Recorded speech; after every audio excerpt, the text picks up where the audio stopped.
اعوذ باللہ من الشیطان الرجیم، پناہ مانگتا ہوں میں اللہ کی شیطان مردود سے۔ سورۃ المائدہ مدنیہ۔ بسم اللہ الرحمن الرحیم۔ شروع کرتا ہوں اللہ کے نام سے جو بڑا مہربان نہایت رحم والا ہے۔ یا ایہا الذین آمنوا اوفوا بالعقود احلت لکم بہیمۃ الانعام الا ما یتلی علیکم غیر محل الصید وانتم حرم ان اللہ یحکم ما یرید۔ اے ایمان والوں، اپنے اقراروں کو پورا کرو۔ تمہارے لیے چارپائے جانور جو چرنے والے ہیں حلال کر دیے گئے ہیں بجز ان کے جو تمہیں پڑھ کر سنائے جاتے ہیں، مگر احرام حج میں شکار کو حلال نہ جاننا۔ خدا جیسا چاہتا ہے حکم دیتا ہے۔ یا ایہا الذین آمنوا لا تحلوا شعائر اللہ ولا الشہر الحرام ولا الہدی ولا القلائد ولا آمین البیت الحرام یبتغون فضلا من ربهم ورضوانا وَإِذَا حَلَلْتُمْ فَاصْطَادُوا وَلَا يَجْرِمَنَّكُمْ شَنَآنُ قَوْمٍ أَنْ صَدُّوكُمْ عَنِ الْمَسْجِدِ الْحَرَامِ أَنْ تَعْتَدُوا وَتَعَاوَنُوا عَلَى الْبِرِّ وَالتَّقْوَى وَلَا تَعَاوَنُوا عَلَى الْإِثْمِ وَالْعُدْوَانِ وَاتَّقُوا اللَّهَ إِنَّ اللَّهَ شَدِيدُ الْعِقَابِ۔ مومنو، خدا کے نام کی چیزوں کی برہمتی نہ کرنا، اور نہ ادب کے مہینے کی، اور نہ قربانی کے جانوروں کی، اور نہ ان جانوروں کی جو خدا کی نذر کر دیے گئے ہوں اور جن کے گلوں میں پٹے بندھے ہوں، اور نہ ان لوگوں کی جو عزت کے گھر یعنی بیت اللہ کو جا رہے ہوں اور اپنے پروردگار کے فضل اور اس کی خوشنودی کے طلبگار ہوں۔ اور جب احرام اتار دو تو پھر اختیار ہے کہ شکار کرو، اور لوگوں کی دشمنی اس وجہ سے کہ انہوں نے تم کو عزت والی مسجد سے روکا تھا تمہیں اس بات پر آمادہ نہ کریں کہ تم ان پر زیادتی کرنے لگو۔ اور دیکھو، نیکی اور پرہیزگاری کے کاموں میں ایک دوسرے کی مدد کیا کرو، اور گناہ اور ظلم کی باتوں میں مدد نہ کیا کرو، اور خدا سے ڈرتے رہو۔ کچھ شک نہیں کہ خدا کا عذاب سخت ہے۔ حرمت علیکم المیتۃ والدم ولحم الخنزیر وما أهل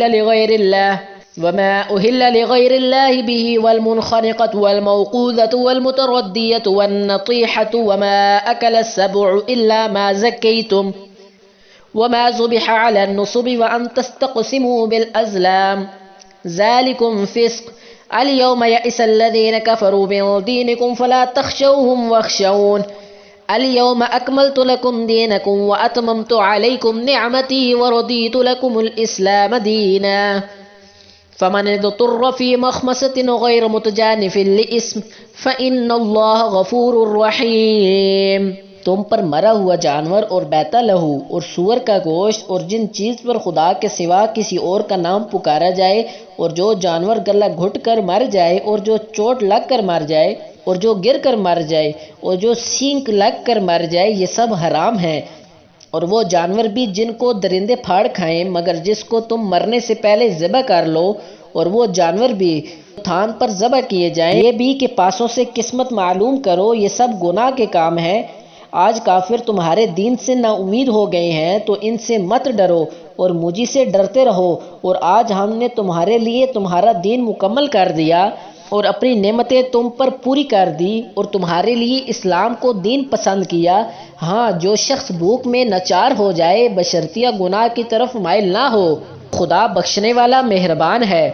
یسألونک ماذا احل لهم قل احل لكم الطیبات وما علمتم من الجوارح مکلبین تعلمونهن مما علمكم اللہ فَكُلُوا مِمَّا أَمْسَكْنَا عَلَيْكُمْ وَاذْكُرُوا اسْمَ اللَّهِ عَلَيْهِ وَاتَّقُوا اللَّهَ إِنَّ اللَّهَ سَرِيعُ الْحِسَابِ۔ تم سے پوچھتے ہیں کہ کون کون سی چیزیں ان کے لیے حلال ہیں، ان سے کہہ دو کہ سب پاکیزہ چیزیں تم کو حلال ہیں، اور وہ شکار بھی حلال ہیں جو تمہارے لیے ان شکاری جانوروں نے پکڑا ہو جن کو تم نے سدھار رکھا ہو، اور جس طریق سے خدا نے تمہیں شکار کرنا سکھایا ہے اس طریقے سے تم نے ان کو سکھایا ہو، اور تو جو شکار وہ تمہارے لیے پکڑ رکھیں اس کو کھا لیا کرو، اور شکاری جانوروں کے چھوڑتے وقت خدا کا نام لے لیا کرو، اور خدا سے ڈرتے رہو، خدا بے شک جلد حساب لینے والا ہے۔ اليوم احل لكم الطیبات وطعام الذین اوتوا الکتاب حل لكم وطعامكم حل لهم والمحسنات من المؤمنات والمحسنات من الذين أوتوا الكتاب من قبلكم إذا آتيتموهن أجورهن محسنين غير مسافحين ولا متخذي أخدان ومن يكفر بالإيمان فقد حبط عمله وهو في الآخرة من الخاسرين۔ آج تمہارے لیے سب پاکیزہ چیزیں حلال کر دی گئی ہیں، اور اہل کتاب کا کھانا بھی تم کو حلال ہے اور تمہارا کھانا ان کو بھی حلال ہے، اور پاک دامن مومن عورتیں اور پاک دامن اہل کتاب عورتیں بھی حلال ہیں جب کہ تم ان کا مہر دے دو۔ ان سے عفت قائم رکھنی مقصود ہو، نہ کھلی بدکاری اور نہ چھپی دوستی کرنی، اور جو شخص ایمان کا منکر ہوا اس کے عمل ضائع ہو گئے اور وہ آخرت میں نقصان پانے والوں میں ہوگا۔ پیارے دوستو، میرے چینل کو سبسکرائب کریں، آپ کو ہر ویڈیو کی ریکارڈنگ مل سکے۔ اپنے ٹائم کو قیمتی بنائیں، اس وقت کو ضائع نہ کریں۔ اللہ تعالیٰ آپ کو اپنے حفظ و امان میں رکھے۔ ملتے ہیں نیکسٹ ویڈیو میں، تب تک کے لیے اللہ حافظ۔